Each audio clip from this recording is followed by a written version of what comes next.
مفتی صاحب کے YouTube channel کو سبسکرائب کیجیے، مفتی عطاء الرحمن قاسمی۔ بسم اللہ الرحمن الرحیم، حامدا و مصلیا اما بعد۔ معزز سامعین کرام، گزشتہ 2 روز قبل حضرت یوسف علیہ السلام کا قصہ بیان کیا تھا۔ اس میں نے بتایا تھا قرآن کریم کے اندر اس قصے کو، واقعے کو طویل ذکر کیا گیا ہے، اس لیے گزشتہ پروگرام تقریباً آدھے گھنٹے کا ہو گیا تھا، اس لیے وہ نصف واقعے پر اس کا اختتام کر دیا تھا۔ آج باقی نصف انشاءاللہ تعالی بیان کیا جائے گا۔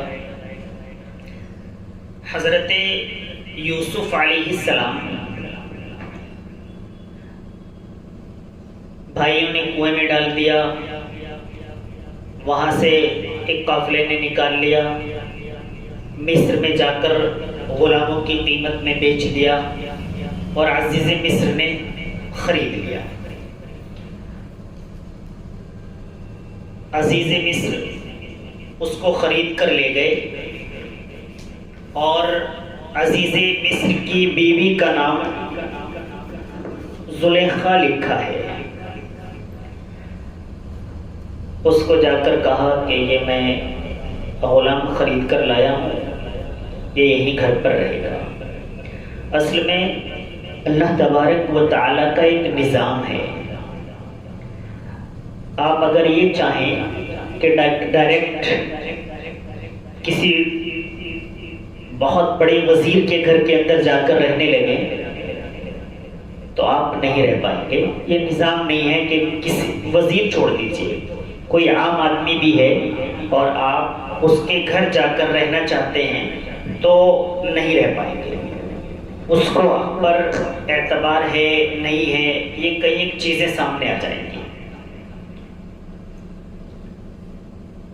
تو اللہ تبارک و تعالیٰ کا نظام تھا۔ اللہ تعالیٰ کو اصل میں پورا نظام حضرت یوسف علیہ السلام کے ذہن و دماغ کے اندر ڈالنا تھا کہ آپ کو مصر کی باغ ڈور سنبھالنی ہے، آپ کو مستقبل میں خود عزیز مصر بننا ہے، تو آپ وہ چیزیں سیکھ لیں۔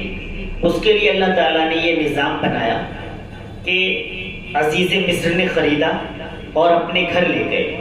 کسی کی دوستی ہو، مہمانداری ہو، قربت ہو تو آدمی جاتا ہے، آ جاتا ہے، لیکن اللہ نے ایسا نظام بنایا کہ یہ عزیز مصر کے گھر ہی کے اندر رہے گا۔ ظاہر ہے اس وقت میں وہ مصر کا ایک طریقے پر سیکریٹریٹ تھا، تمام نظام وہیں سے چلتا تھا، تو جو وہاں پر مشورے ہوں ان کو سنے حضرت یوسف علیہ السلام، کہیں مفید مشورہ ہو تو اس کو بھی دے، اس سے عزیز مصر کے دل کے اندر ایک طریقے کی بحالی پیدا ہو کہ یہ سمجھدار، ہوشیار اور بہت زیادہ بلند و بالا شخصیت کا حامل ہے۔ یہ اس نظام کے تحت حضرت یوسف علیہ السلام گھر کے اندر پہنچ گئے، وہیں پر رہتے تھے۔ کچھ دن رہے تو اللہ تبارک و تعالی نے آپ کے ذہن و دماغ میں جو چیزیں ڈالی تھی وہ آپ مشورے دیتے تھے۔ حضرت یوسف علیہ السلام گھر میں رہتے، دیکھتے، سنتے، ملک کے بارے میں کیا کیا چیزیں چل رہی ہیں، تو کہیں آپ بھی مشورہ دے دیتے، اور نبی کا مشورہ تو وہ بہت زیادہ قابل قدر ہونا ہی تھا، اس کو بڑی اچھائی اور بہتری کے ساتھ لیا جاتا کہ انہوں نے تو بہت اچھا مشورہ دیا ہے، تو اس سے آپ کا رتبہ اور مرتبہ بڑھتا چلا گیا۔ عزیز مصر نے اپنی، جس کا نام زلیخا لکھا ہے کتابوں کے اندر، اس سے کہا کہ یہ بچہ بہت اچھا ہے، اس کے ساتھ غلاموں والا برتاؤ نہ کرنا، یہ بڑی بلند و بالا سوچ کا لڑکا ہے، تو اس کا خصوصی خیال رکھنا۔ تو چیزیں چل رہی تھی، عزیز مصر تو اپنی بیوی کو کہہ رہا ہے کہ آپ اس کا خصوصی خیال رکھنا، اور عزیز مصر کی بیوی زلیخا ہے کہ وہ تو حضرت یوسف علیہ السلام کے حسن و جمال کو دیکھ کر دل دے بیٹھی ہے۔ اس کو حضرت یوسف علیہ السلام سے محبت ہو چکی ہے۔ آپ کی خوبصورتی بلا کی خوبصورتی تھی۔ اللہ تبارک و تعالیٰ نے جن چیزوں سے آپ کو نوازا تھا ان میں اہم ترین چیز یہ تھی کہ اللہ نے آپ کو بہت زیادہ خوبصورت بنایا تھا۔ اب حضرت یوسف علیہ السلام کی آزمائشوں کا دوسرا دور شروع ہو رہا ہے۔ ایک تو یہ آزمائش کہ آپ کو کنویں کے اندر ڈال دیا گیا، دوسرے یہ کہ آپ کو غلام بنا کر فروخت کر دیا گیا۔ اب یہ ایک اور آزمائش شروع ہو رہی ہے۔ زلیخا کو محبت ہو گئی ہے اور حضرت یوسف علیہ السلام وقت کے نبی بننے والے ہیں۔ آپ کے اخلاق، آپ کا کردار، آپ کا دل، آپ کا ذہن کسی طور پر یہ گوارا نہیں کر سکتا کسی نامحرم کے ساتھ تعلقات قائم کیے جائیں، محبتوں کا سلسلہ جوڑا جائے، تو وہ اپنی کوششیں کرنے لگے۔ حضرت یوسف علیہ السلام اس کو کہتے سمجھاتے، لیکن اس کا دل ہے کہ مانتا نہیں۔ اب وہ تمام چیزوں کے لیے کوششیں کر رہی ہے، لیکن دوسری طرف سے نہ اور نہ، صرف نہ کا جواب آتا ہے کہ مجھ پر عزیز مصر نے اعتبار کیا ہوا ہے، مجھے اپنے گھر میں رکھا ہوا ہے، میں اس کے ساتھ خیانت کروں ایسا نہیں کر سکتا میں۔ بہت ساری چیزیں سمجھاتے، اب وہ ماننے کے لیے بالکل تیار نہ ہوتے۔ جب زلیخا کو لگا کہ یہ مانتے نہیں ہیں تو اس نے ایک پلان تیار کیا۔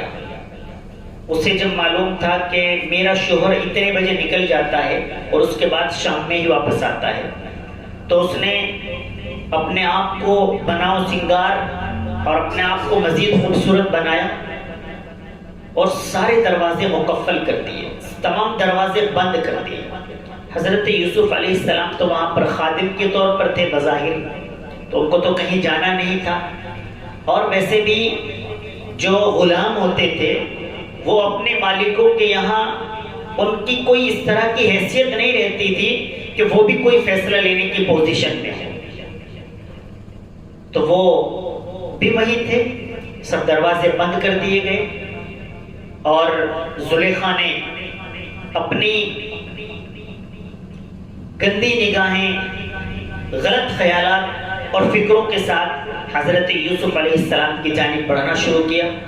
اب آپ اندازہ لگا سکتے ہیں کہ ایک نوجوان ہے، ایک طرف خوبصورت خاتون ہے، دروازے بند ہیں، اور خاتون اس طرف متوجہ کر رہی ہے، خود غلط کاری کے لیے تیار ہے، لیکن وہ بھی وقت کے نبی بننے والے ہیں، بہت بڑا مرتبہ ہے، اللہ کا ڈر، خوف، خشیت الہی وہ ان کے اندر عدم درجے کی موجود ہے۔ وہ لاکھ سمجھانے کی کوشش کرتے ہیں، کبھی یہ کہتے ہیں کہ میں خیانت نہیں کر سکتا، انہوں نے مجھے بہت نازوں کے ساتھ اور بہت محبتوں کے ساتھ اپنے گھر میں رکھا ہوا ہے، میں ایسا نہیں کر سکتا۔ کبھی سمجھاتے ہیں کہ یہ غلط ہو رہا ہے، آپ غلط کر رہی ہیں، ایسا نہیں ہونا چاہیے، اپنی تمام تر کوشش انہوں نے کی۔ ادھر یہ بضد ہیں کہ مجھے ماننا نہیں ہے، ادھر زلیخا بضد ہے کہ مجھے اپنی بات منوانی ہے۔ اسی کشمکش اور جدوجہد میں اضافہ ہوتا جا رہا ہے، زلیخا بڑھ رہی ہے، حضرت یوسف علیہ السلام اپنے آپ کو چھپا رہے ہیں، پیچھے کر رہے ہیں۔ جب حضرت یوسف علیہ السلام نے دیکھا کہ بات چلنے والی نہیں ہے، یہ ماننے والی خاتون نہیں ہے، اس کا دل اسے نہ ماننے پر ہی مجبور کر رہا ہے، تو حضرت یوسف علیہ السلام نے ٹھان لی کہ میں اب بھاگ جاتا ہوں۔ تالے لگے ہوئے ہیں لیکن ہمت مردہ مدد خدا۔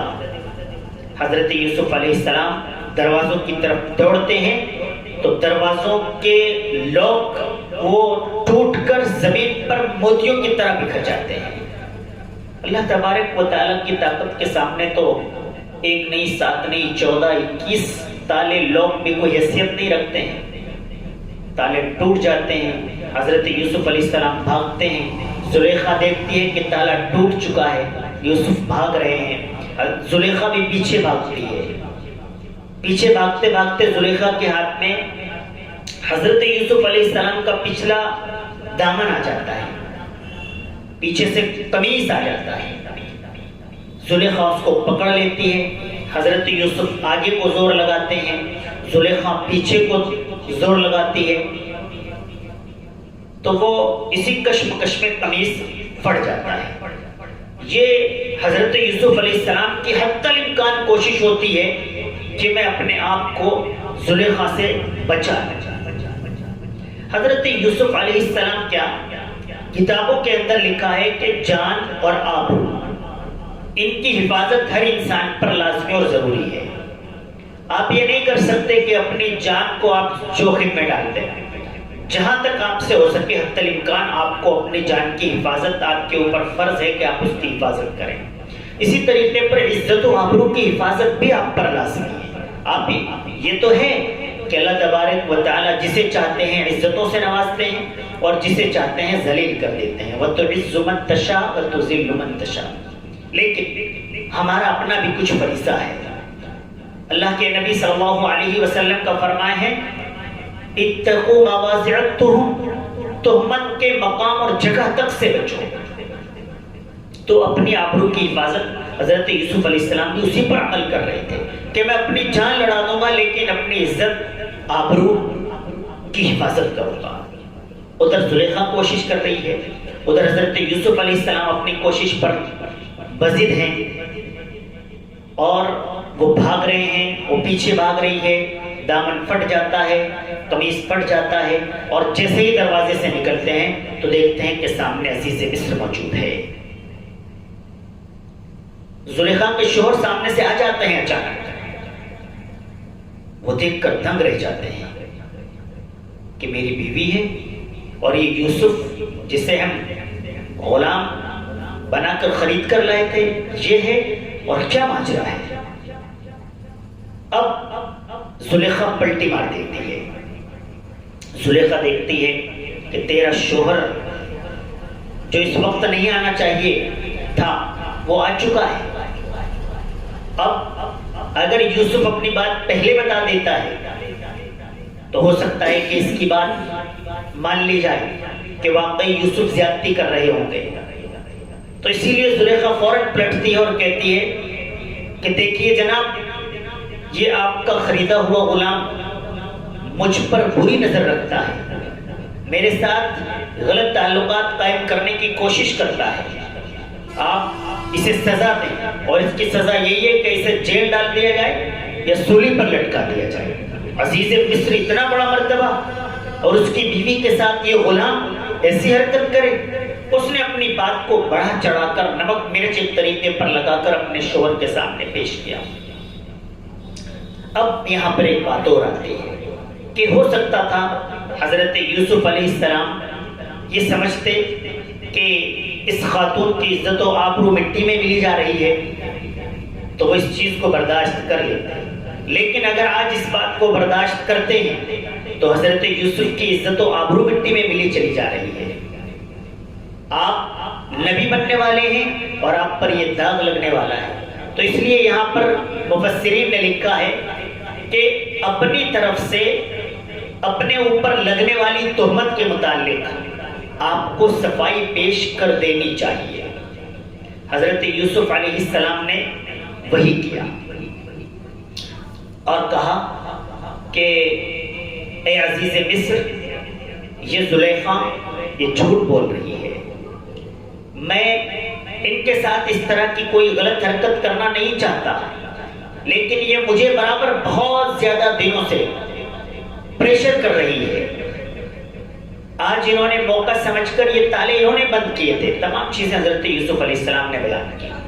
اب ایک چیز یہاں پر یہ آتی ہے کہ جو اتنی بڑی پاور کا مالک ہے مصر جو ہے، میں آپ کو بتاؤں اس وقت میں جس طریقے پر آج کل بڑی بات روس کی ہوتی ہے، چائنا کی ہوتی ہے، امریکہ کی ہوتی ہے، برطانیہ کی ہوتی ہے، اسی طریقے پر اس وقت میں مصر کی حیثیت ہوا کرتی تھی، اور وہاں کا عزیز مصر اس کی کتنی طاقت اور حیثیت ہوگی۔ تو اس وقت میں اپنے، ٹھیک ہے حضرت یوسف بھی اپنی صفائی پیش کر رہے ہیں، لیکن اپنی بیوی کے سامنے غلام کی بات کون سنتا؟ اس وقت میں وہ اتنی طاقت میں تھا کہ کچھ نہ کچھ وہ حضرت یوسف علیہ السلام کے ساتھ زیادتی کر دیتا، ہاتھ اٹھا دیتا، یا کم از کم گالی گلوچ کر دیتا۔ لیکن اس پر ایک طریقے کا رعب طاری تھا حضرت یوسف علیہ السلام کا، اور یہ نبوت کا رعب تھا، حضرت یوسف کا رعب تھا۔ لوگوں نے تو کچھ اور چیزیں لکھی ہیں، لیکن گھما پھرا کر یہی بات آتی ہے کہ یہ حضرت یوسف علیہ السلام کا رعب تھا کہ اس کی ہمت نہیں ہوئی کہ وہ ہاتھ اٹھا دے یا گالی گلوچ پر آ جائے۔ بس وہ یہ ضرور سمجھ رہا تھا کہ یوسف کو میں اتنے دن سے دیکھ رہا ہوں، یہ اتنا اچھا لڑکا ہے، تو ہو سکتا ہے کہ غلطی زلیخا کی ہی، لیکن وہ عزیز مصر ہے، مالک ہے۔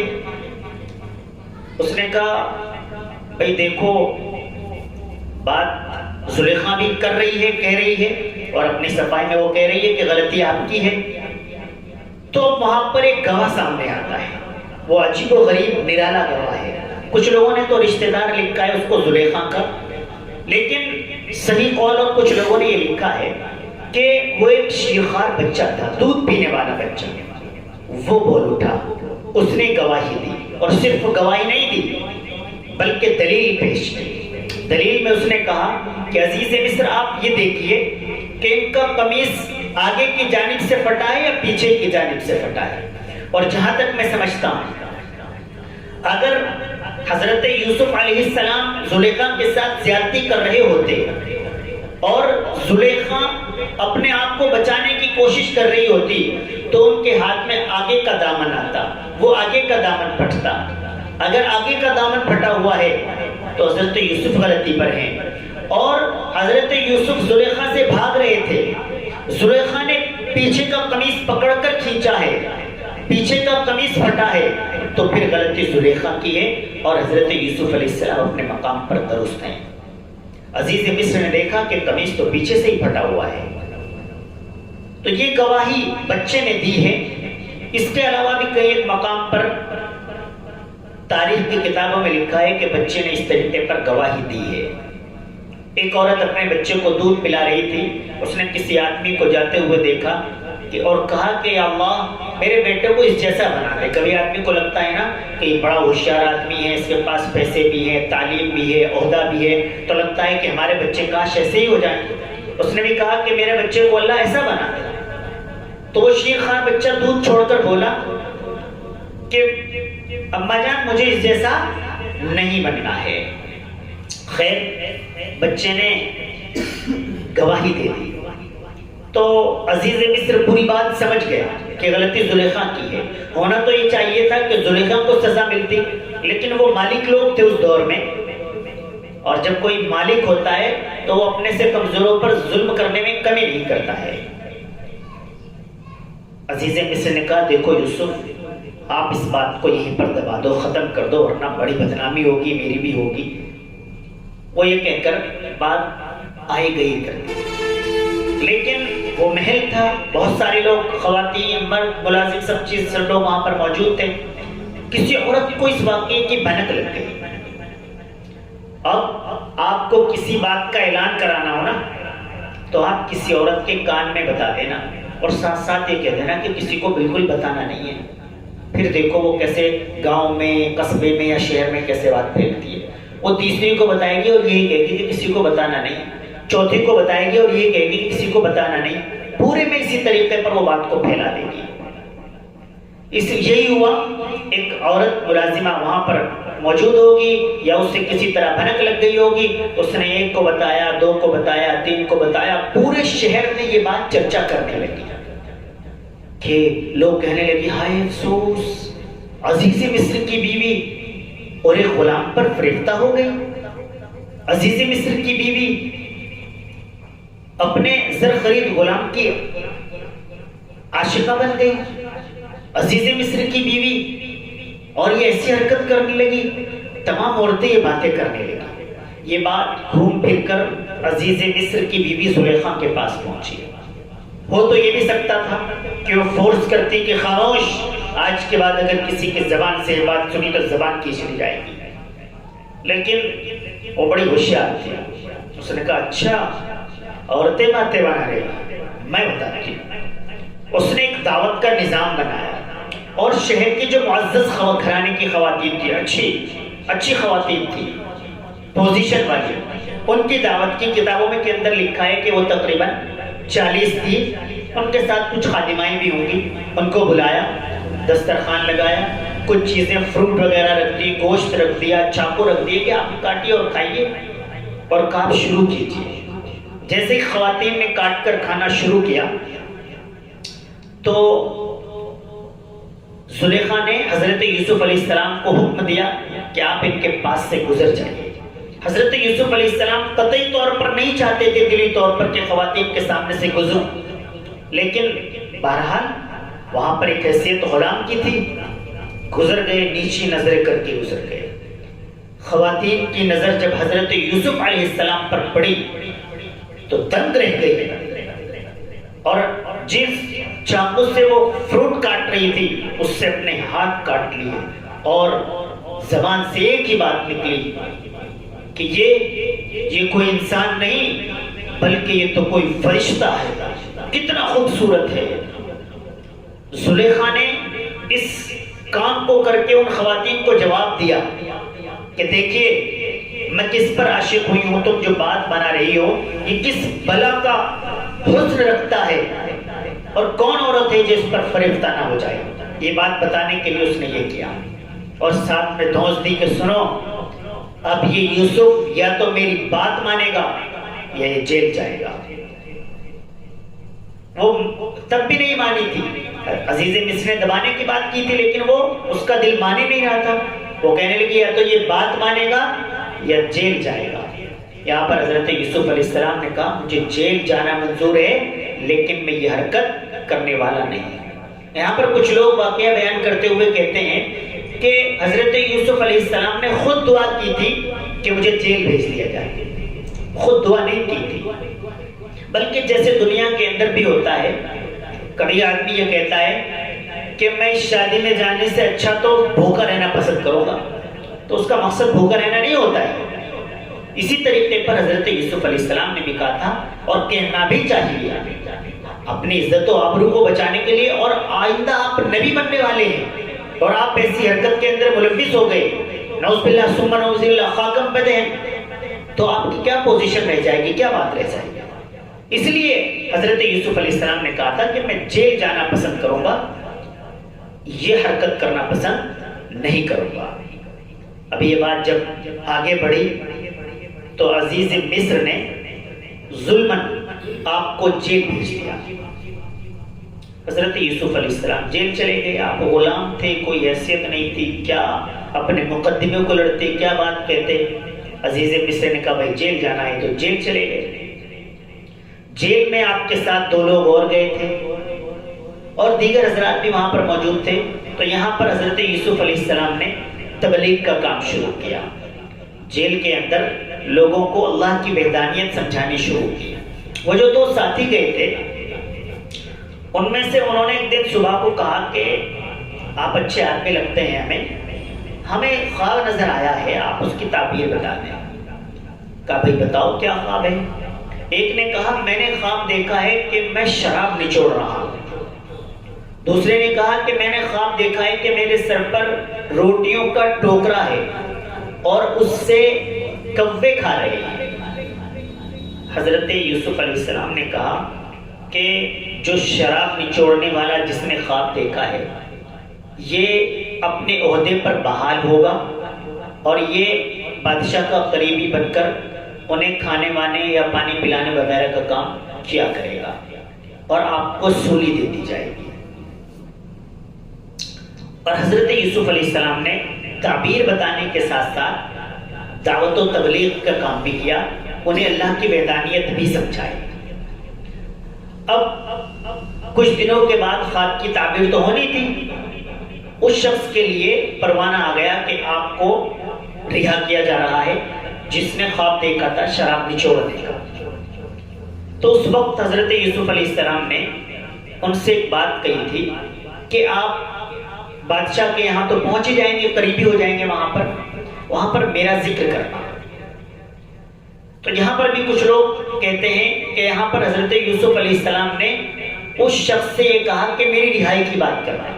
نہیں، یہ کہیں سے ظاہر نہیں ہوتا ہے کہ آپ نے یہ کہا ہو کہ رہائی کی بات کرنا، بلکہ آپ کے کہنے کا مقصد یہ تھا کہ جو میں اللہ کی وحدانیت کی بات کر رہا ہوں، جو میں دعوت و تبلیغ کا میرا جو مقصد ہے، اس کا ذکر کرنا. خیر، وہ شخص چلا گیا، بادشاہ کی خدمت میں لگ گیا، اور پھر وہ بھول گیا کہ کس نے مجھے کیا کہا تھا. شیطان نے اسے بھلا دیا کہ حضرت یوسف علیہ السلام کا کوئی تذکرہ وہاں پر کیا جائے. ایک طویل مدت گزر گئی، کئی سال گزر گئے. بادشاہ نے خواب دیکھا. اس وقت اس نے دیکھا کہ 7 پتلی گائیں 7 موٹی گائیں کو کھا رہی ہیں، اور 7 سوکھی ہوئی بالیں دیکھی، یعنی گیہوں وغیرہ کی جو بال ہوتی ہے اس کو بال کہتے ہیں. 7 سوکھی ہوئی بال دیکھی.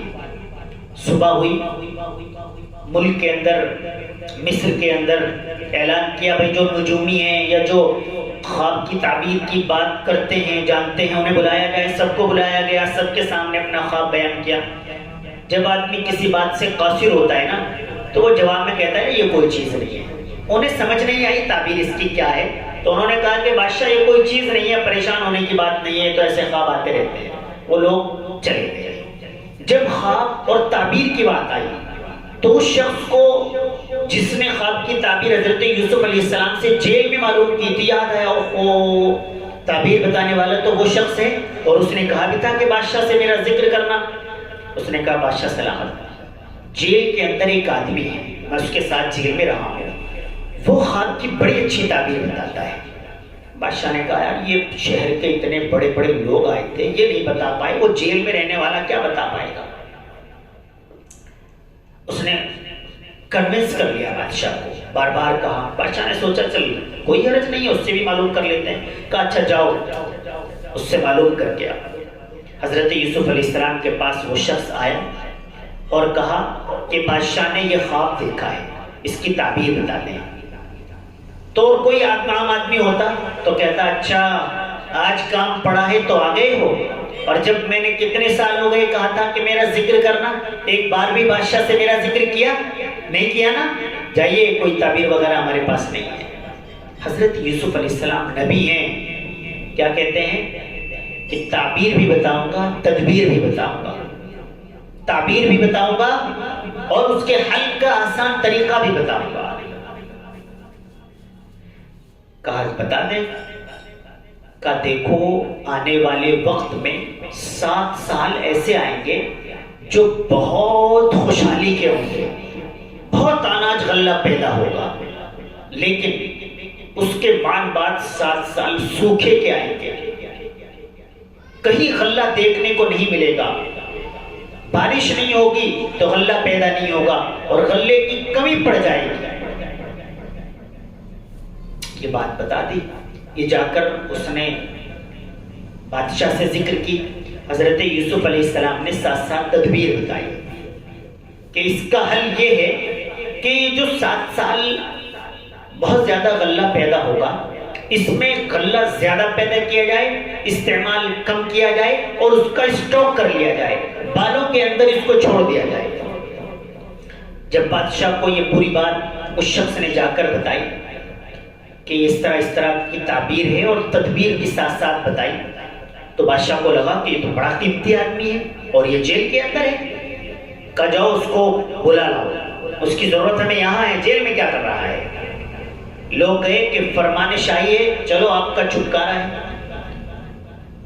اب ہو تو یہ بھی سکتا تھا کہ بھائی بادشاہ کا حکم نامہ آ گیا تو اب چلیں، لیکن حضرت یوسف علیہ السلام کی خودداری آپ دیکھیے، اور یہ بھی کہ آگے نبی بننے والے ہیں، سب چیزیں ذہن میں رکھنی پڑتی ہے. کہنے لگے اگر ایسے ہی بادشاہ کے حکم سے چلے جاتے تو لوگوں کے دل کے اندر یہ بات رہتی کہ اس نے کوئی غلطی کی تھی جس کی وجہ سے یہ جیل میں تھا، اور بادشاہ کے حکم کے مطابق اس کو چھوڑ دیا گیا، تو گویا یہ غلطی پر تھا اور ہے۔ تو حضرت یوسف علیہ السلام نے کہا کہ دیکھو میں ایسے نہیں جاؤں گا، آپ میرے مقدموں کو دیکھیے، ان مصر کی عورتوں کو بلائیے، زلیخا کو بلائیے اور میرے مسئلے کو حل کیجیے۔ اگر میں غلطی پر ہوں تو میں قطعی طور پر جیل سے باہر نہیں جاؤں گا، اور اگر میں غلطی پر نہیں ہوں تو مجھے شاہی فرمان کے مطابق جیل سے رہا نہ کیا جائے، بلکہ مجھے حق پر ہونے اور فیصلے عدالت کے فیصلے کے میرے حق میں ہونے، اس اعتبار سے مجھے یہاں سے رہا کیا جائے۔ بادشاہ نے کہا چلو ٹھیک ہے، ان خواتین کو بلایا، زلیخا کو بلایا اور ان سے کہا ہاں بھائی کیا ماجرا ہے، کیا معاملہ ہے۔ پوری بات چیت ہوئی، مصر کی عورتوں نے بھی اپنی بات سچ سچ رکھی، زلیخا نے بھی کہا کہ میں بھی آج سچ بولتی ہوں کہ واقعی غلطی پوری کی پوری میری ہے، میری ہی نگاہ اس کی طرف غلط تھی اور میں نے ہی زبردستی اپنی پاور کا یوز کر کے ان کو جیل بھیجا ہے۔ اب بادشاہ نے فیصلہ عدالتی کارروائی کے مطابق سنایا اور حضرت یوسف علیہ السلام جیل سے باہر آئے، آ کر تدبیر بتائی، چیزیں بتائی، پھر کہا کہ بھائی اس کا حل کیا ہو سکتا ہے۔ حضرت یوسف علیہ السلام نے اس وقت یہ کہا کہ دیکھو میں اس کا حل کر تو سکتا ہوں، لیکن مجھے وزیر خزانہ بنا دیا جائے تاکہ فل کنٹرول میرے ہاتھ میں ہو اور میں اس کو صحیح سے مینج کر سکوں۔ اب کچھ لوگوں کو یہاں پر سوال پیدا ہوتا ہے کہ حضرت یوسف نے عہدہ مانگا ہے۔ اولاً تو یہ ہے کہ جہاں پر آپ کو یہ لگتا ہو کہ یہ عہدیدار صحیح کام نہیں کر رہا ہے، ملک و ملت، قوم و ملت یا اس ادارے یا اس مرکز یا اس جگہ کا نقصان اس عہدیدار سے ہو رہا ہے اور میں اس کام کو صحیح انجام دے سکتا ہوں، تو آپ کے لیے درست ہے کہ آپ عہدہ مانگ سکتے ہیں۔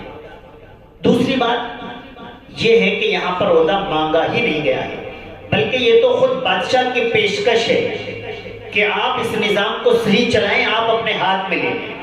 لہذا کنٹرول حضرت یوسف علیہ السلام کے ہاتھ میں آ گیا اور آپ نے ایک نظام قائم کیا کہ زیادہ غلہ پیدا کیا جائے، اسٹوک کیا جائے، اور کھانے کے بارے میں بھی یہ کہا کہ ان 7 سالوں میں، بلکہ 14 سال کے بارے میں لکھا ہے کہ حضرت یوسف علیہ السلام نے صرف 2 پہر کا کھانا کھایا اور اپنے تمام لوگوں کو کہا کہ صرف 2 پہر کا کھانا کھاؤ، ایک وقت کا، تاکہ آئندہ 7 سال جو سوکھے کے آنے والے ہیں اس میں ہم صحیح سے زندگی گزار سکیں۔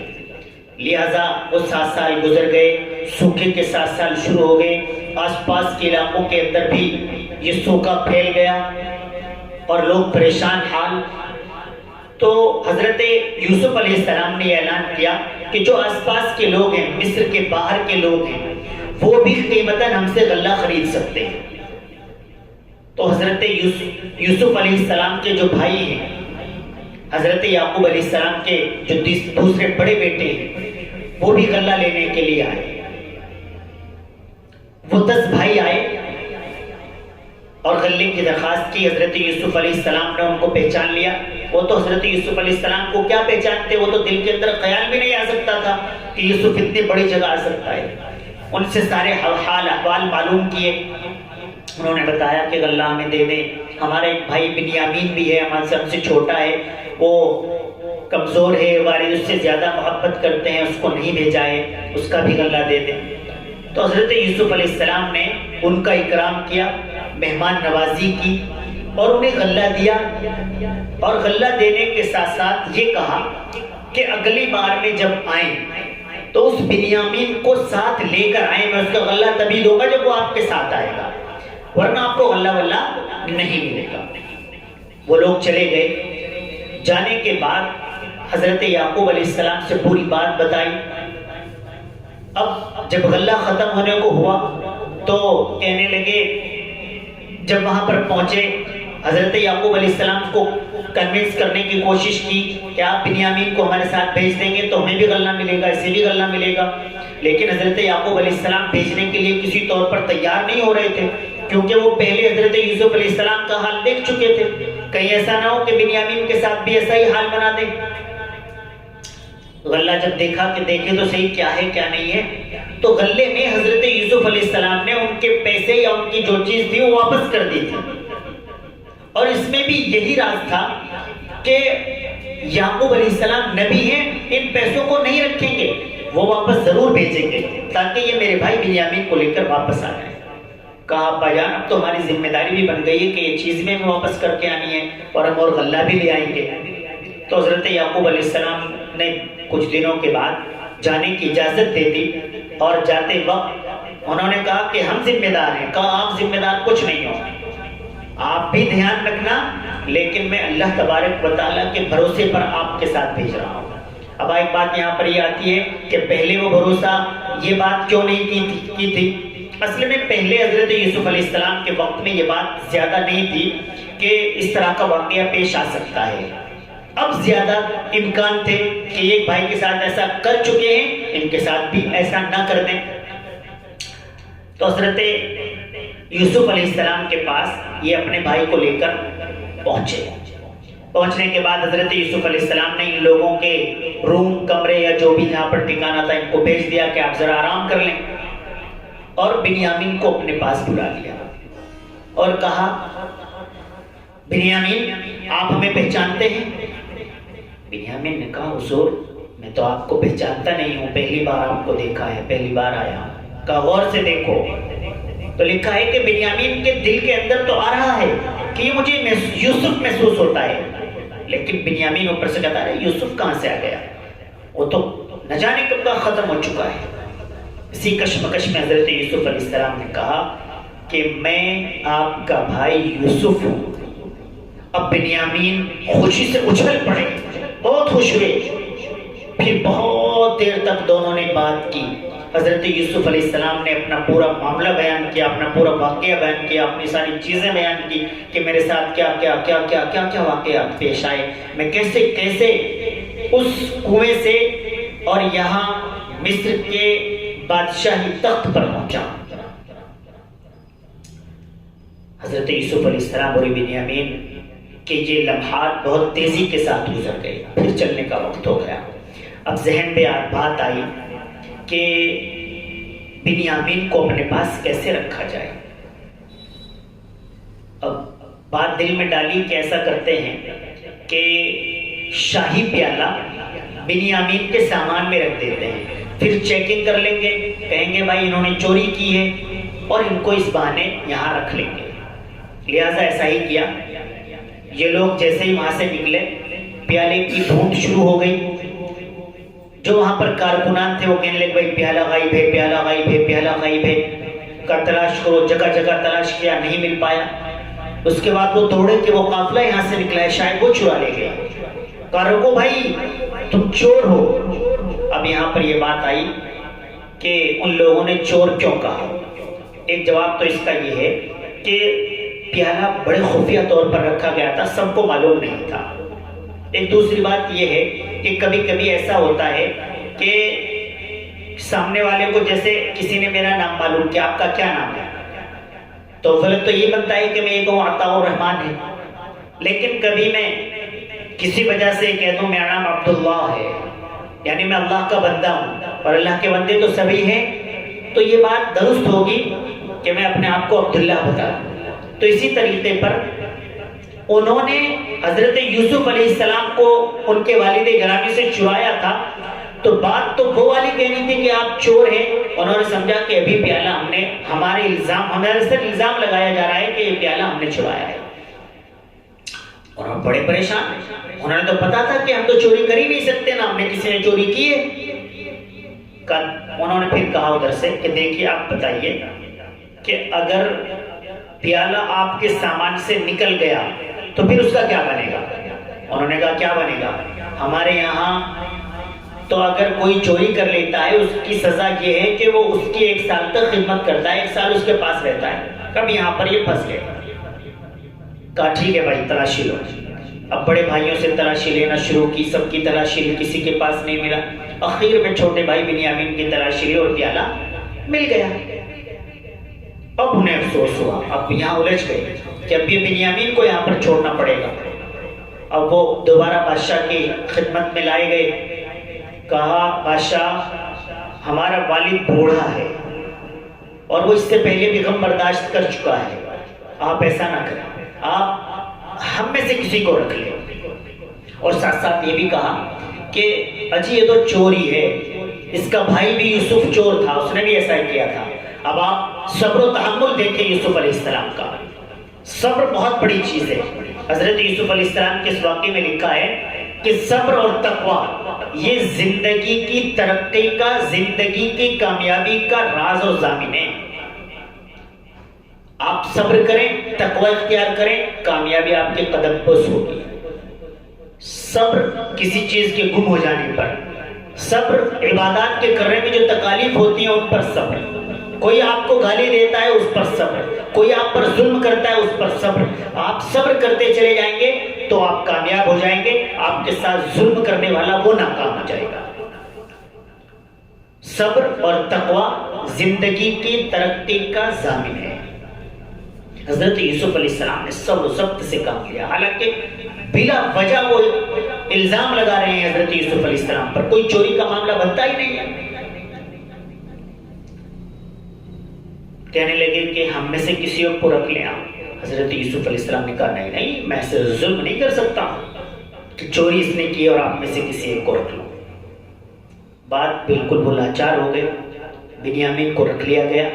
ان کا سب سے بڑا بھائی تھا یہودا، اس نے کہا دیکھو بھائی میں تو اس حالت میں والد کے پاس واپس نہیں جاؤں گا، میں پہلے بھی منع کر رہا تھا کہ یوسف کے ساتھ ایسا نہ کرو، آپ لوگوں نے کیا اور اب یہ بنیامین کو رکھ لیا گیا ہے، میں تو بہت زیادہ شرمندہ ہوں، میں تو ان آنکھوں کو لے کر اور اپنے اس جسم کو لے کر اپنے والد حضرت یعقوب علیہ السلام کے سامنے جا نہیں سکتا ہوں۔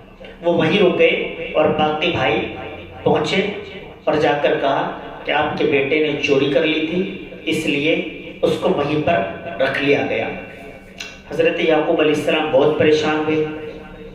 حضرت یوسف علیہ السلام نے پھر کچھ دنوں کے بعد حضرت جب سال پورا ہونے کو ہوا تو حضرت یعقوب علیہ السلام نے کہا جاؤ بھائی سال پورا ہونے کو ہے، اپنے بھائی کو لے آؤ، تو وقت پورا ہو گیا ہوگا۔ انہوں نے بہت زیادہ یقین دہانی کی کوشش کی کہ قافلے والے ہمارے ساتھ تھے، آپ ان سے معلوم کر سکتے ہیں، آپ کسی سے بھجوا کر پوچھوا سکتے ہیں ایسا ہوا ہے یا نہیں ہوا ہے۔ خیر بہت تفصیل طلب یہ واقعہ ہے۔ وہ لوگ پھر دوبارہ آئے اور حضرت یوسف علیہ السلام کے سامنے آئے۔ حضرت یوسف علیہ السلام نے پھر یہ راز کھول دیا اور ان لوگوں کو بتا دیا کہ میں یوسف ہوں جس کے ساتھ تم نے وہ ظلم کیا تھا۔ اس ظلم کی چکی کے پسنے کے بعد میں الحمدللہ آج اس عہدے پر فائز ہوں، اللہ نے مجھے بنایا ہوا ہے۔ اب آپ یہ میرا قمیص لے جائیں، اس کی خوشبو سے میرے والد کو یقین بھی آ جائے گا اور وہ پہچان بھی جائیں گے، اور اس قمیص کو آپ ان کے منہ پر ڈال دینا جس سے جو بینائی بہت زیادہ رونے کی وجہ سے ضائع ہو گئی ہے وہ بھی لوٹ آئے گی، آپ چلے جائیں۔ حضرت یعقوب علیہ السلام کے پاس آئے، واقعی خوشبو سے پہچان گئے۔ حضرت یعقوب علیہ السلام جو لوگوں کو کہا کرتے تھے کہ میرا بیٹا ہے وہ آئے گا، تو لوگوں نے اس وقت معافی مانگی کہ واقعی آپ صحیح فرمایا کرتے تھے۔ وہ قمیص لایا گیا، آپ کی آنکھوں پر ڈالا گیا، بینائی واپس آ گئی۔ حضرت یعقوب علیہ السلام کو مصر لایا گیا۔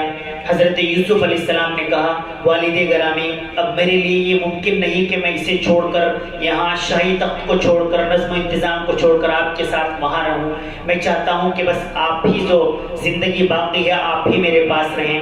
تو حضرت یوسف علیہ السلام نے حضرت یعقوب علیہ السلام کو اپنے تخت پر اپنے پاس بٹھایا اور تمام بھائی سجدے میں گر گئے۔ اس وقت حضرت یوسف علیہ السلام نے فرمایا کہ آج اس خواب کی تعبیر ظاہر ہو رہی ہے جو میں نے بچپن میں دیکھا تھا کہ یہ ستارے ہیں، یہ مجھے سجدہ کر رہے ہیں۔ اس وقت میں تعظیمی سجدہ ہوا کرتا تھا جو بعد میں ناجائز قرار دے دیا گیا۔ حضرت یوسف علیہ السلام نے وہیں پر پھر اپنے بھائیوں کو رکھا، اپنے والد گرامی کو رکھا۔ اس کے بعد حضرت یوسف علیہ السلام کے یہاں 2 بیٹے پیدا ہوئے، ان کا نام افراہیم اور منشا لکھا ہے۔ اس کے بعد تقریباً 110 سال کی عمر میں آپ کا انتقال ہوا۔ حضرت یوسف علیہ السلام نے یہ وصیت کی تھی کہ مجھے مصر میں نہ دفنایا جائے، تو آپ کو ایک تابوت میں ممی کر کے رکھ دیا گیا، اور پھر کچھ لوگوں نے لکھا ہے کہ وہ فلسطین کے اندر آپ کو دفن کیا گیا، آپ کی قبر کے اوپر ایک درخت ہے، کچھ لوگوں نے کہیں اور آپ کی تدفین لکھی ہے۔ بہرحال یہ قصہ ختم ہوا، اس سے بہت ساری چیزیں ہمیں سیکھنے کے لیے، حاصل کرنے کے لیے ملی، اور سب سے اہم چیز یہ ملی کہ حضرت یوسف علیہ السلام نے تمام آزمائشوں میں صبر و استقلال سے کام لیا تو اللہ تبارک و تعالیٰ نے کنویں سے شاہی تخت تک پہنچا دیا۔ ہمارے لیے بھی یہ ایک نصیحت ہے کہ صبر اور تقوی اختیار کریں، انشاءاللہ تعالیٰ دنیا کے اندر اور آخرت کے اندر کامیابی و کامرانی ہمارے قدم بوس ہوگی۔ وآخر دعوانا الحمدللہ رب العالمین۔